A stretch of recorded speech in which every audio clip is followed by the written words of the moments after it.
Have you ever looked up at the sky and noticed how the moon changes shape each night? Ever wondered why? And how? Well, here's the answer. It doesn't change shape at all. Let's take a look at the phases of the moon. The phenomenon of the moon changing shape each night is known as its phases.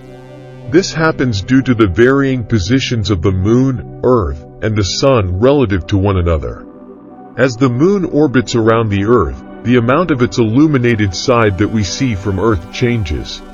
This is because the sun's light only illuminates the half of the moon that is facing it at any given time. The changing angles between the Earth, moon, and sun create different portions of the illuminated side to be visible to us, resulting in the different phases of the moon.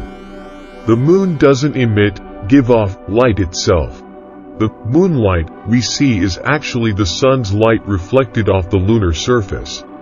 So, as the moon orbits the Earth, the sun lights up different parts of it, making it seem as if the moon is changing shape.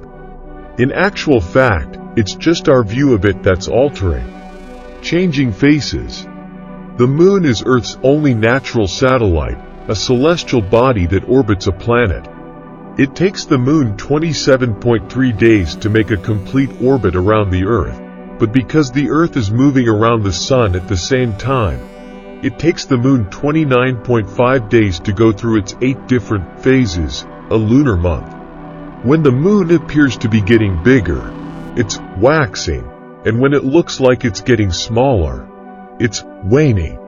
Once the face of the moon is fully turned towards the sun, it's a full moon, and we see it all.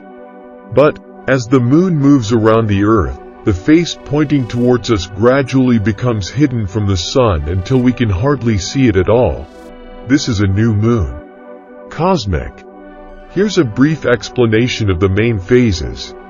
New moon. The side of the moon illuminated by the sun is facing away from Earth, making the moon appear dark. Waxing crescent. A small crescent-shaped portion of the illuminated side becomes visible shortly after the new moon. First quarter, waxing gibbous. Half of the illuminated side is visible, creating a half-moon shape. Full moon. The entire illuminated side is visible, making the moon appear as a full circle. Waning gibbous. The illuminated portion starts to decrease from the full moon shape. Third quarter, waning crescent. Half of the illuminated side is visible again, but on the opposite side from the first quarter. New moon. The moon returns to its new moon phase as the illuminated side becomes hidden from view.